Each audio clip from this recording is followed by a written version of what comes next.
Hi everyone, I'm Joanna Penn from the creativepenn.com, and today I'm back with Sean Platt. Hi Sean. Hello. It's great to have you back on the show. Now, just in case people don't know who you are, I'll just do a little introduction. Sean is one of the 3 partners behind Story Studio Sterling & Stone, publishing a ton of different books in multiple genres and co-hosting the self-publishing podcast along with Johnny B. Truant and David Wright. And their successful books include Write, Publish, Repeat, Invasion, Yesterday's Gone, amongst so many others. It's very hard to do an introduction. But Sean, I mean, many people will listen to your show, but it's been 2 years since you were last on the Creative Penn, which is... Wow, I find that hard to believe, actually. I know, the time... It feels like yesterday, yeah. Time flies. But Sterling & Stone is a much bigger company. Things have really changed. So give us a bit of an update. What has changed for you in terms of your role and what you're working on now? Yeah, that's a great question. And it's changing really fast, actually. Just like really recently, within maybe the last month, Johnny and I were talking, and a year ago we had a conversation where it was like, okay, we're forming this company, like we're partners, and we've treated things really much like they're the same. Like we're the same people. We make decisions at the same time in the same places, and we're on all the same calls. And during this walk, we realized that's kind of silly. Like we fought it in the beginning. We're just, okay, there's 2 CEOs, we're co-CEOs, but a CEO is a very different person than a COO. And, we just wanted to share in that space, but it was the wrong thing to do. And as soon as we decided, okay, my job is to kind of like lead the company, and his job is to kind of make sure that I do everything right and that it gets done. And so we've really leaned into those roles, and so we're getting actual things done faster than ever because he's fantastic at seeing that picture and having the team to dot all those I's and cross all those T's. I'm so much messier than that. It was a joke in a company meeting that we had a couple weeks ago that got everybody laughing quite hard for quite a long time when he said, "Here's Sean, idea, ? Profit," right? And there is some of that, right? I clearly see it in my head, but that doesn't mean, and I do make the mistake often of assuming that the people around me can read my mind and they're on the same page as me and they're getting it. And I know I'm saying a lot of things that are probably I'm taking it for granted that they totally understand what I'm saying. And so that's not always the best, but now we have different filters, and and I'm aware too, I know what I need to work on. So I always want to improve my communication. And when I have several people saying, okay, I didn't quite understand that 3rd thing because the 7th thing is crazy, right? And so I have to explain the 3rd thing so the 7th thing is less crazy at least. And that's really changed. So my job lately has been kind of to think and to slow down a little bit and actually strategize. And that's been just I've never had more fun. It's great. And Christine kept slacking me during a work week a few weeks ago. We need to give you more time to think. This is great. And so I think things are getting more oiled. I think we all can contribute our best value if we're in the right places doing the right things. And it's so good to hear that. And when I heard Johnny's almanac, I was like, this is so what you guys should be doing. It's exactly the right thing. And I emailed him and I kind of congratulated him on it because I was just like, that must be so, but it must be so hard for both of you. Now, I'm not in the same place as you are, obviously, because as we've talked before, I don't aim to have a massive company with all these people. You're so sane. No, you're so sane. But in the last year, I've been working with my husband, and also I've increasingly felt, gosh, I wish I had a COO. If I had someone who would do these things, then I could spend more time with the creative side. But so what I wanted to ask you, I mean, what you're doing is on a much bigger level, but how have you dealt with your internal conflict of I don't want to give this up, or external conflicts with people because you've had to explain yourself, and I have to explain myself to other people to try and get them to understand. So how are you dealing with that, and also that letting go, I guess?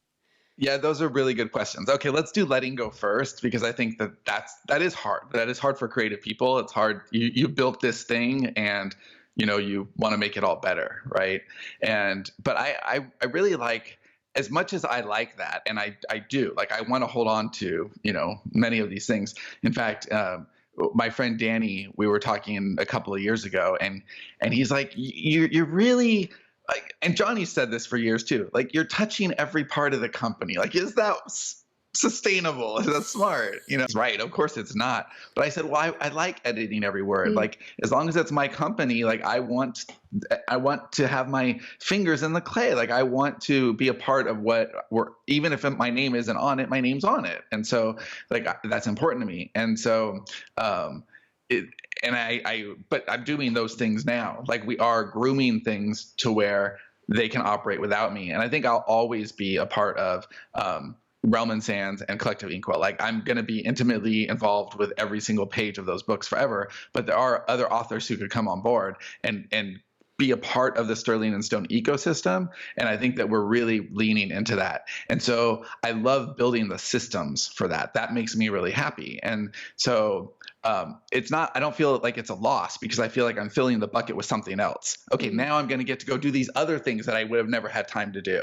And I keep filling my plate with more and more exciting things. And I'm so looking forward to the many, many things that we're planning for 2017 that would not have been possible if I were still hanging on to these other things. Like, I feel like I'm allowing myself to grow, and then the company can grow, and we can all grow because of it. And that's very exciting to me. But also, it's the building of systems, which ever since I was a kid, like when I had the flower shop, I used to go and get all the remnants out of all these different empty buckets at the end of the day and divide them into 3. And it was called a setup. And like, here, now you have to make these bouquets because we have to turn this stuff fast. And I like creating a system, and I like teaching a system. And we're slowly figuring out our systems, and we're going to be able to actually get, like SOPs. We'll have actual, like, a real operating business, standard operating procedures that are repeatable. And we're really moving in that direction. And it's amazing to take these systems that actually work in a brick and mortar sense and marry them with the creative, like the art that we're creating and the experiences. Like, we're trying to create more experiences, and, being able to do that with systems in place. It is what creating magic is about. Yeah, no, and it is super that you're doing that. And you've maybe just also talk about how you've recruited from your community, because, like, for example, on a much smaller scale, people listening, if you want a virtual assistant, which is where many people start with this kind of letting go of stuff, mine, Alexandra, is from my community, and you've also recruited from your community, haven't you? So what are your I guess recommendations on hiring, because you're growing so fast and hiring can be the biggest issue with indies especially. Yeah. Okay. There's 2 parts to that, of course, because I never have one part to anything, right? But I think that hiring from the community is, for us, like, this isn't necessarily true for every industry, but for us, like, community is so important, and understanding who we are is so important. Like, I wouldn't want to go out and hire a PR person, because that's not the same. I'd rather hire somebody, bring them into the team, have them all bond with us, really know who we are, and then actively go out and seek PR. Like, I would just want to handle it from that angle, because I think who we are is as important as what we're doing. And so I want to make sure that as time unfolds, we're really giving that the right intention. And I think intention is really important. When you're playing like a pretty big game, it's important to think long term, and what are we trying to do? And bringing people in from the community who've kind of been there, from the beginning. Like, our customer service person, Heather, like, she's awesome, right? And she's been listening since the 2nd show. And so she's heard all the jokes, like, she gets our dynamic, and it does help. Like, it means that she knows us in a way, and it makes the onboarding just more natural. And we also have like a really systematic hiring process that we're going to be using, that's like actually developed and on loan to me from somebody who knows how to do these things much better than I do. And so we're getting better and better at those processes, and I love it, but it is a little more painful than just the making stuff. Making stuff is always more fun, but it says making a family, making a really amazing business. So it's part of the making process. Yeah, no, absolutely. But it's a scary part for a lot of people, and I know it's like one of my big issues is letting go of stuff, and so you guys are really good examples in that way, because you're now letting go of more. But you did talk there about like who we are and the brand, and one of the things that you and Johnny particularly have done from the beginning is say we're gonna, we won't be boxed into any genre, we're gonna write whatever we want, blah blah blah. Right.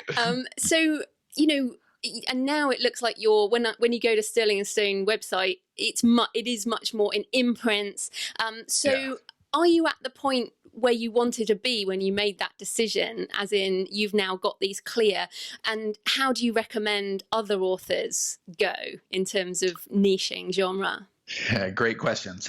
So no, I'm not happy, but I'm really close. Like we're getting there, right? It's iterative. What we had is a big, scrappy, just terrible mess.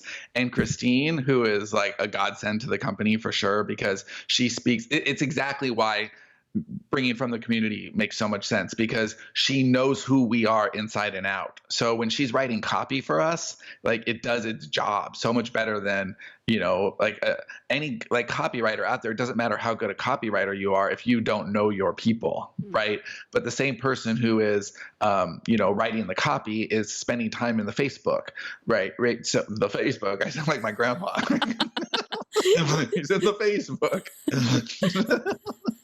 Right. So it's just that community element is just so important. And she's like remapped out all of our autoresponders, because as much as she's into the indie publishing fiction world, she also has a copywriting and a marketing background. And so having her go in, and we're just reshaping all of our funnels and getting everything in place and completely revamping the website. Like we're going to have daily content and it will be strong.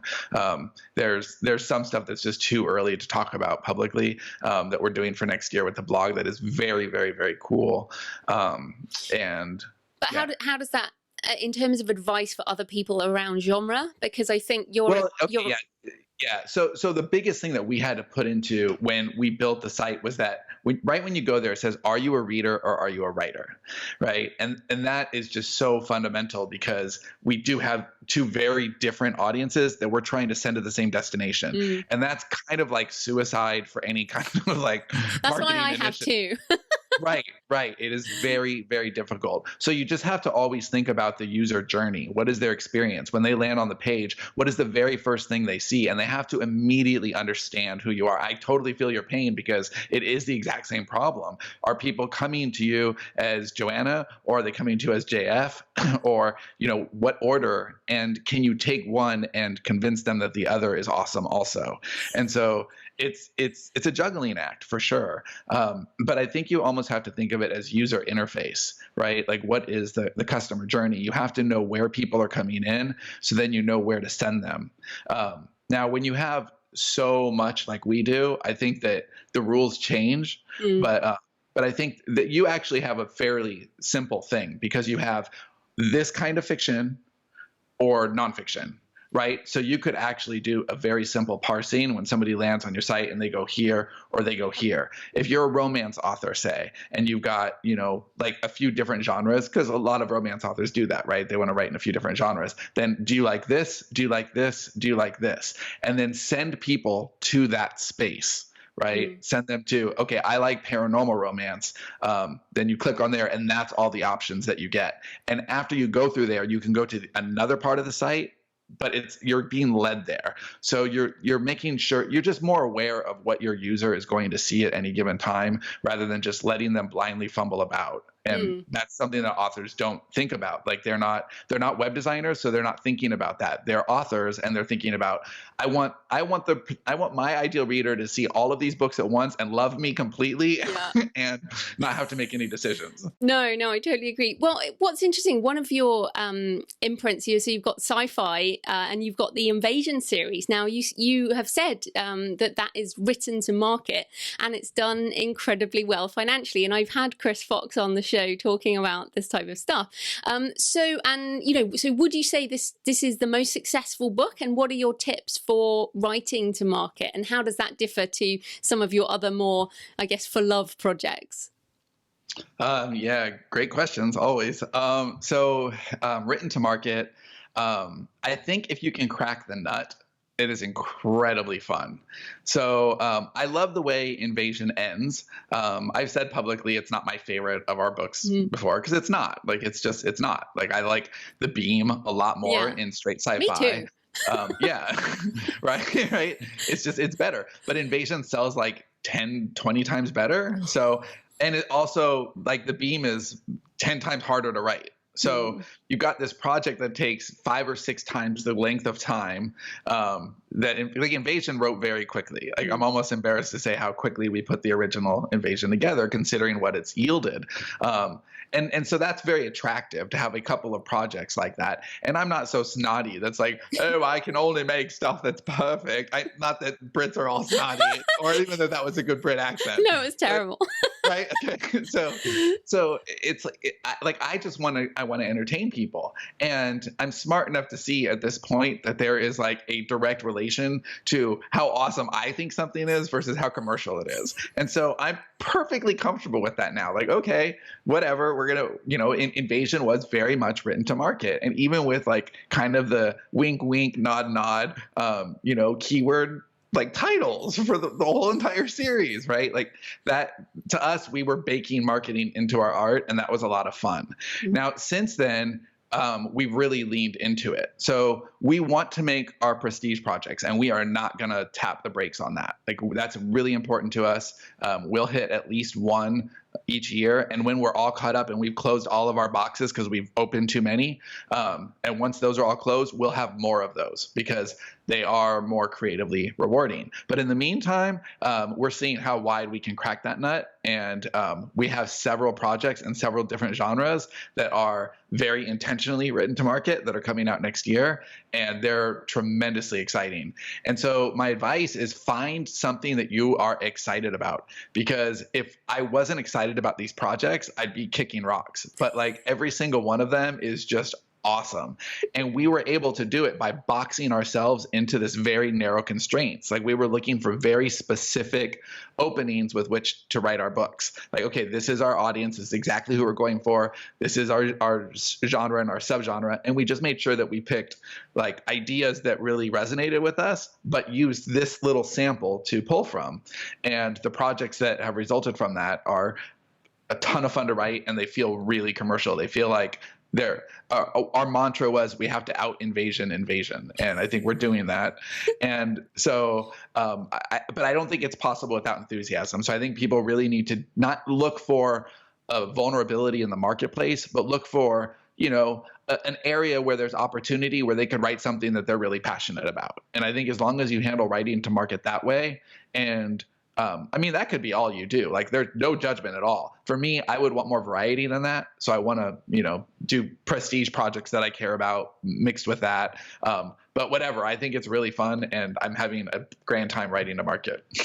Yeah, and I think taking it kind of less seriously seems to be the approach there. Like you said, it's fun. And also, you're an entrepreneur and a creative. It seems like a creative project in a way. And I mean, I've been quite resistant to it, but since talking to Chris and hearing you guys, I'm like, why am I resisting this so much? Like, I write slower than you guys, so I can't choose as many projects per year. But did you have that resistance as well to it?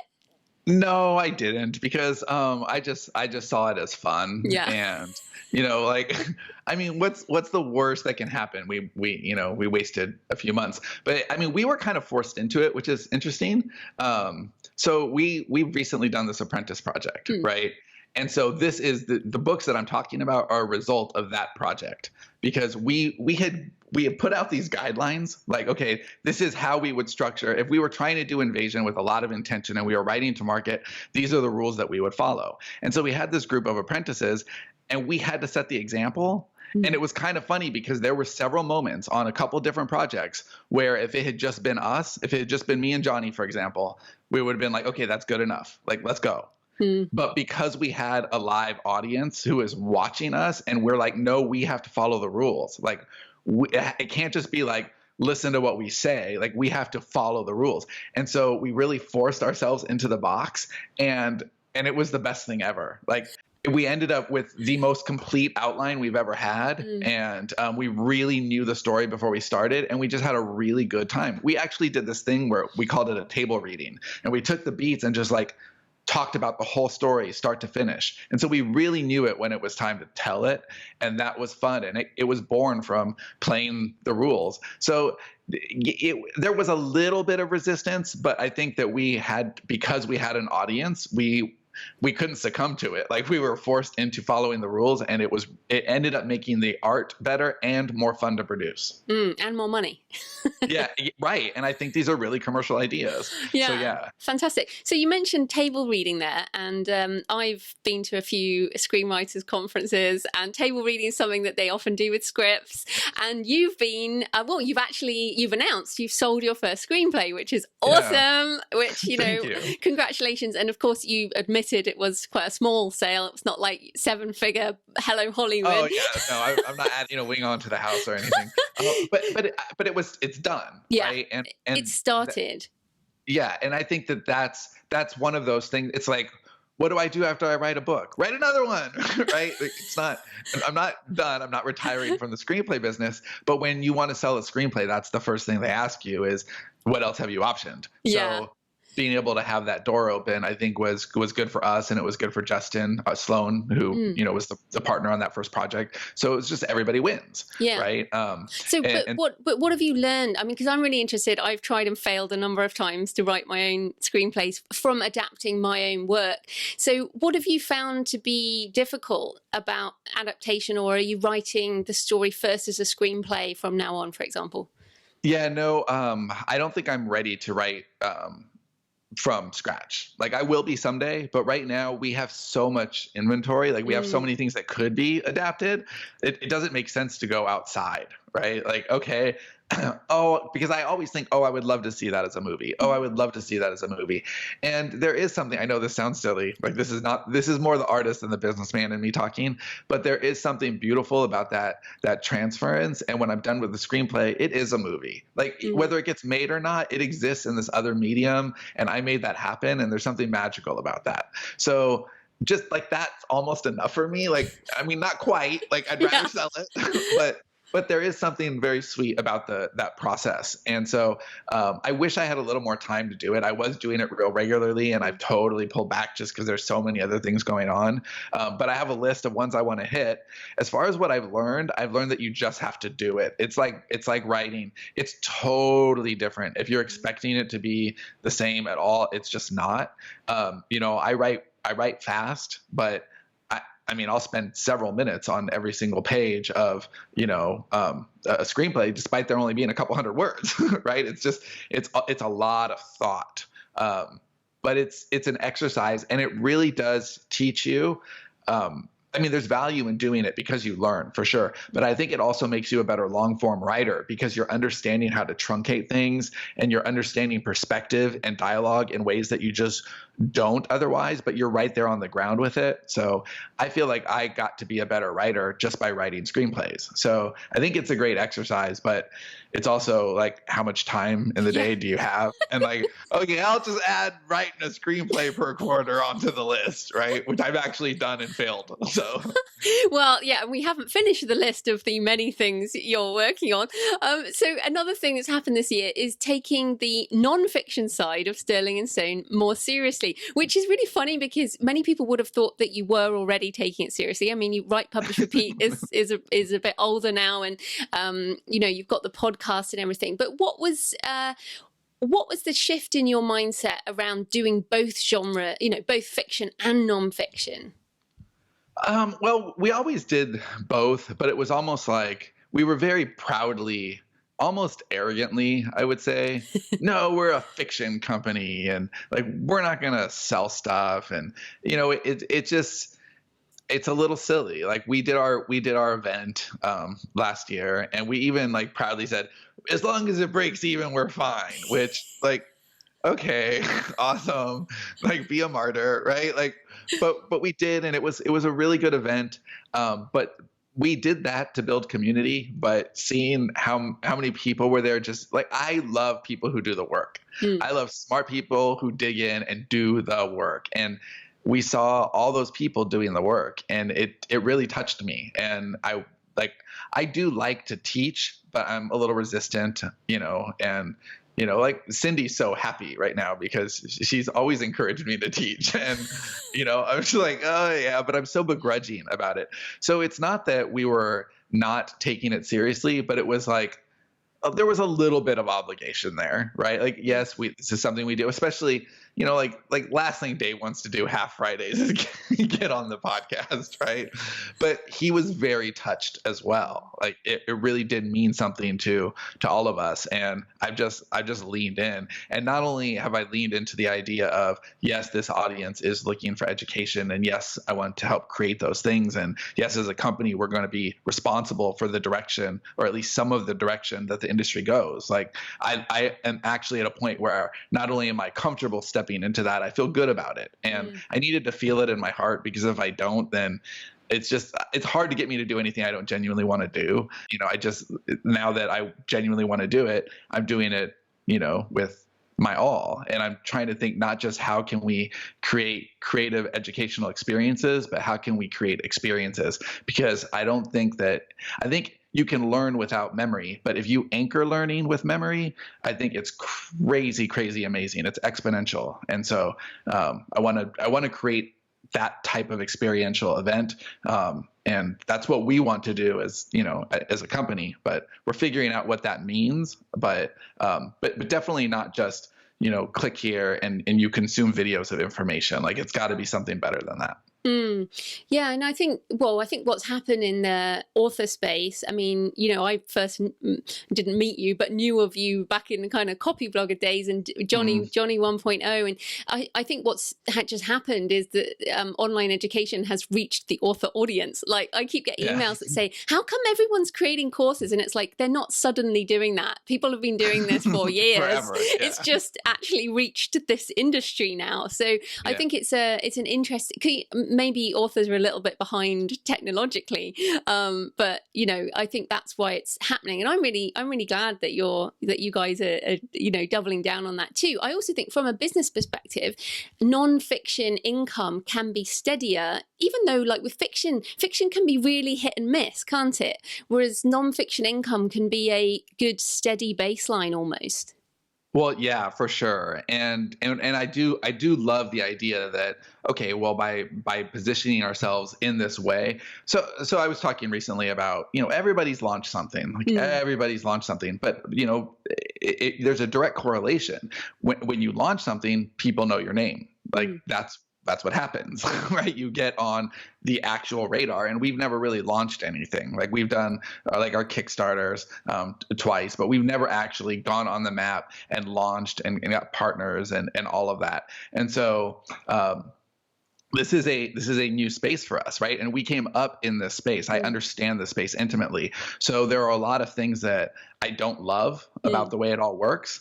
And so as we're going forward, as we're getting into the space, I also feel like people are paying attention to what we do and how we do it.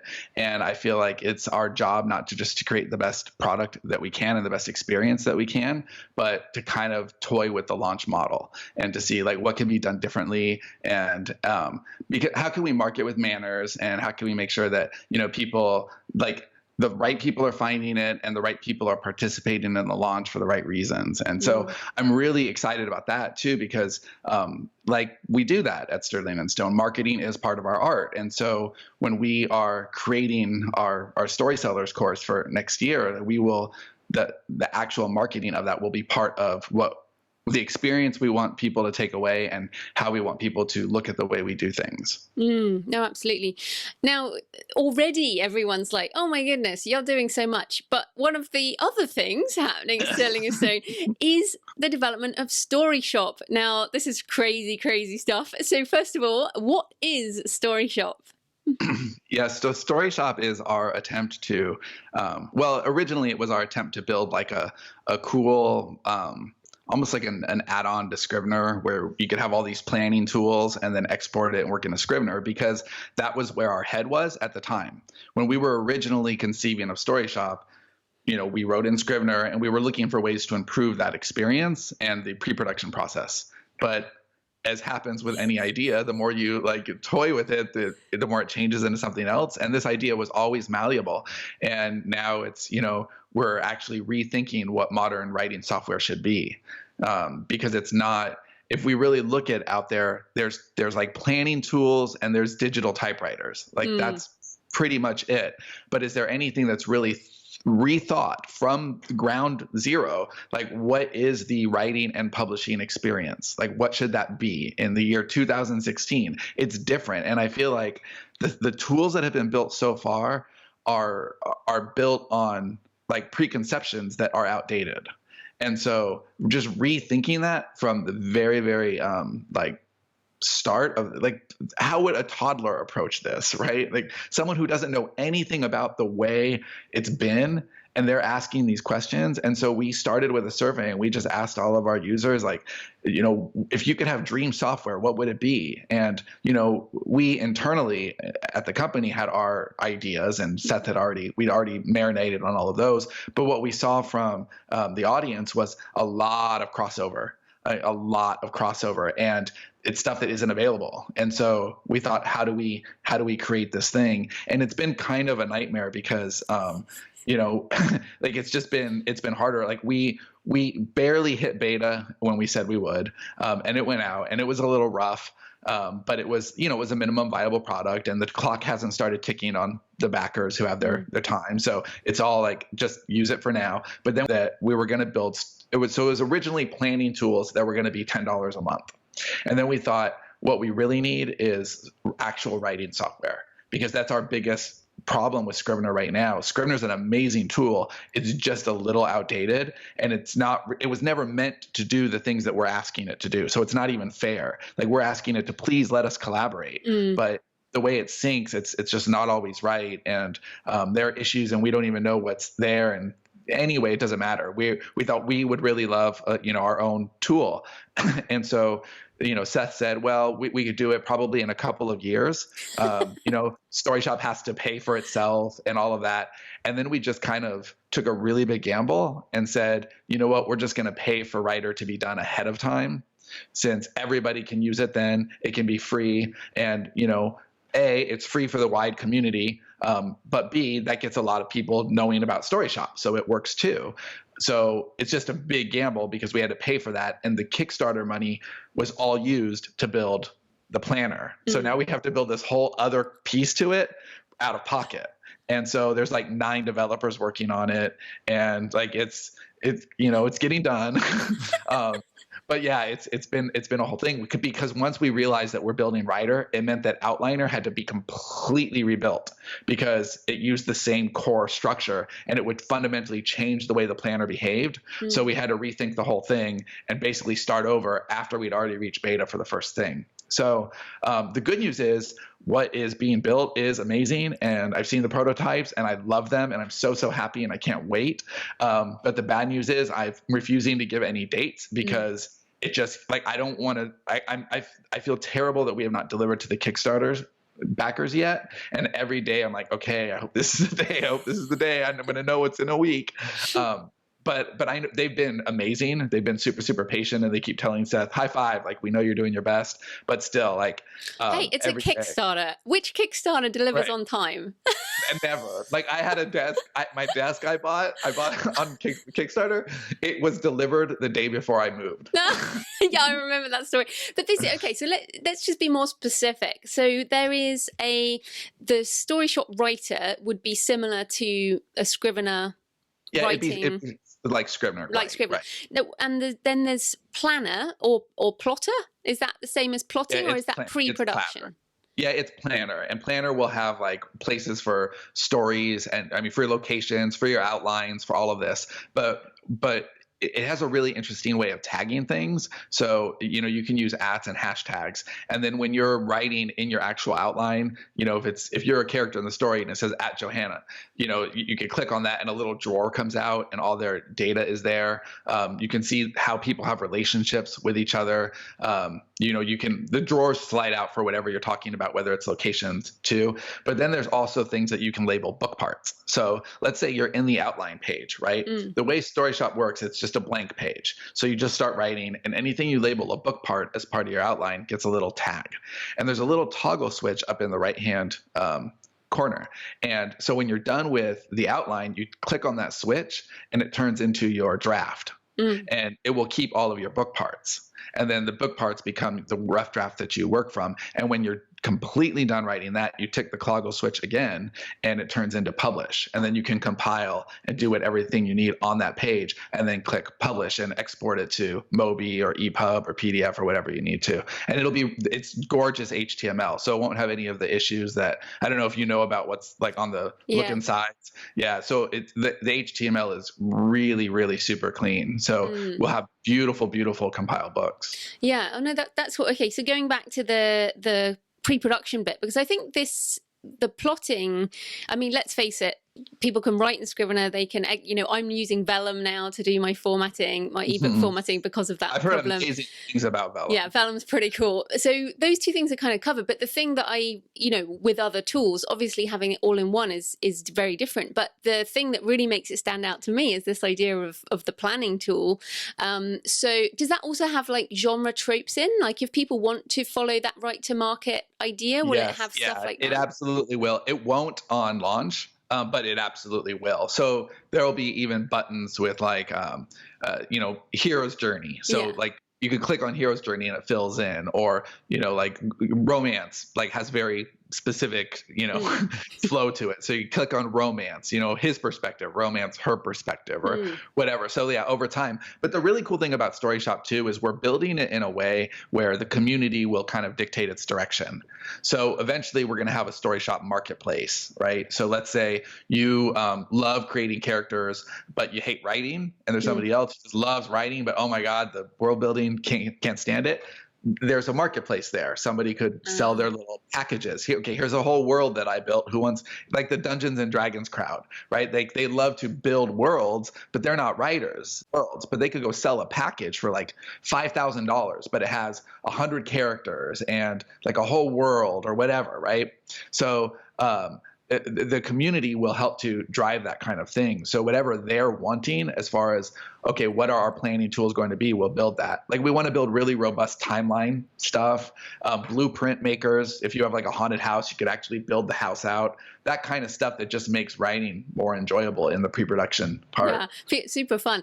So that marketplace is very interesting to me because one of the problems with collaborations at the moment is if you don't have a company together like you and Johnny and Dave, then you have to kind of, one person takes on the publishing and then they have to be responsible for paying the other person for potentially years to come, the life of the author, if you like, and afterwards. So will this marketplace, obviously in the future, will this marketplace be a way to split payments between co-authors, for example? Yeah, there'd have to be something set up on the back end. It's too far for me. Like I haven't dug in far at all, but I did talk to an amazing banker who just kind of understood this stuff a few weeks ago.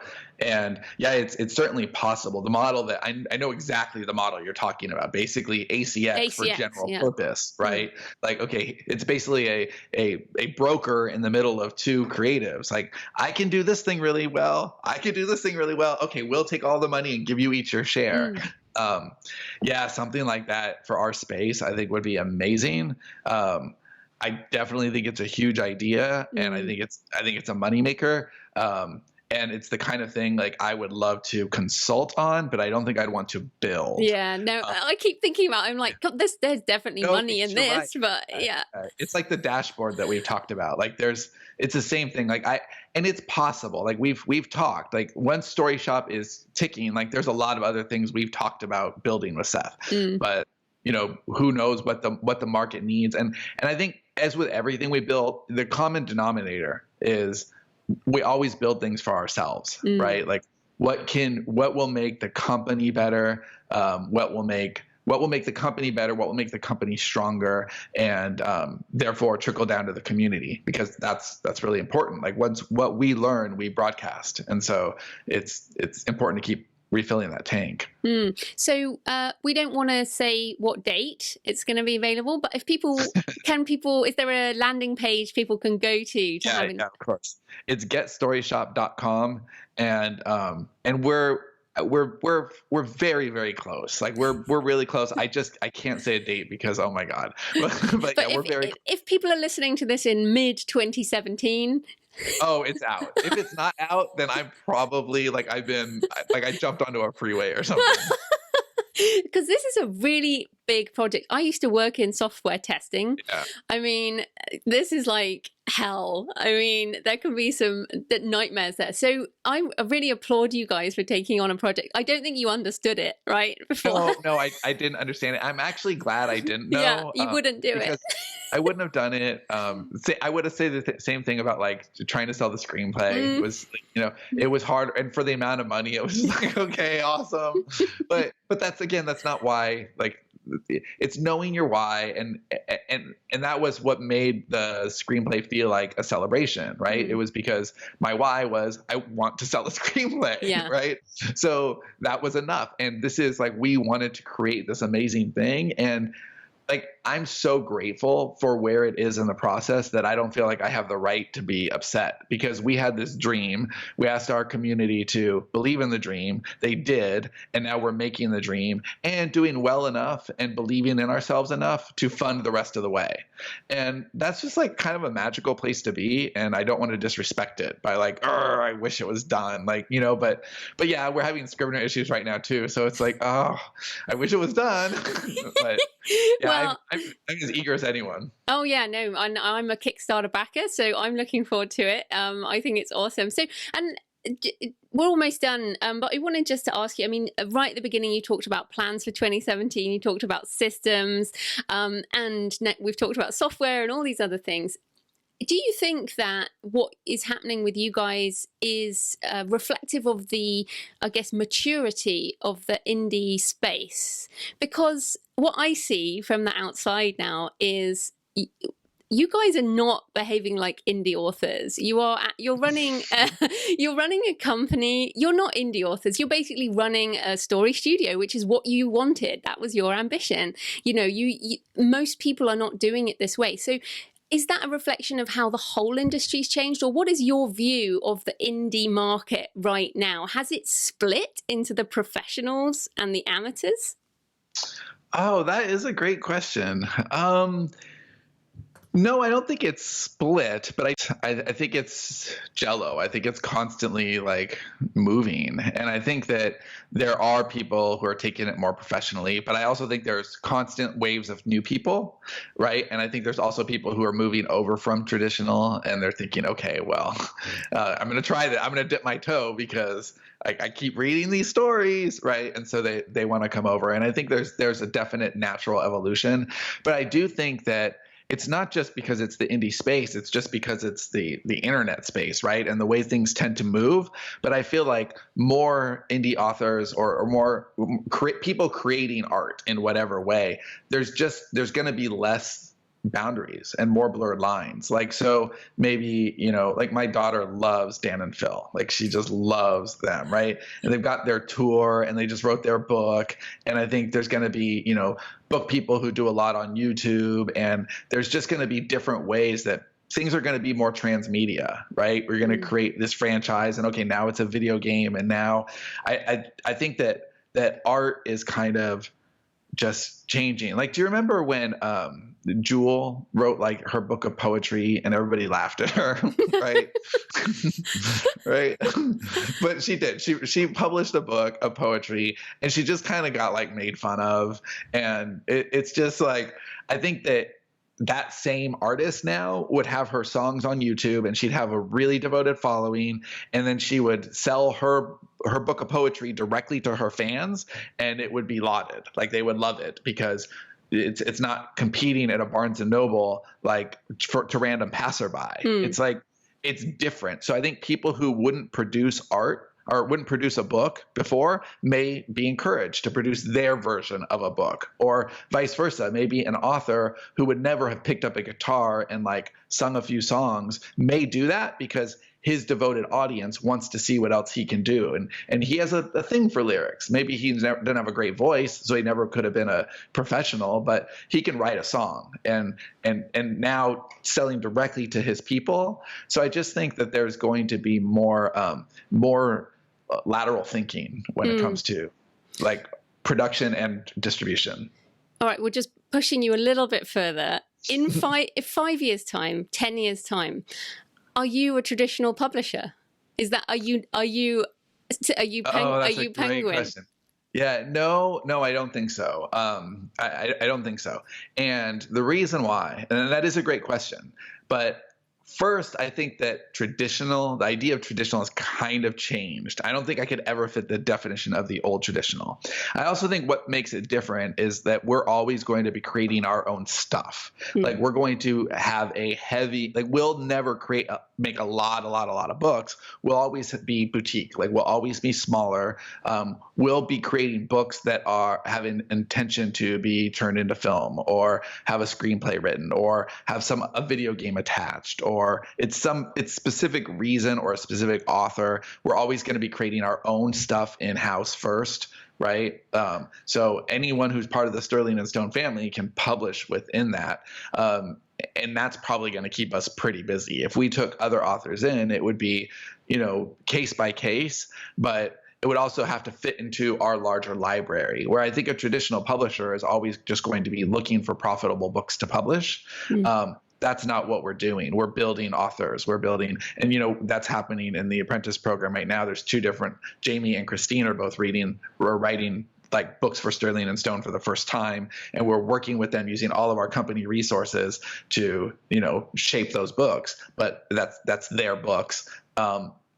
Where we would nurture those from inside, we would never bring authors in from the outside and say, "Here, I have this book finished. Will you publish it?" Okay. I can't see that being part of our model at all.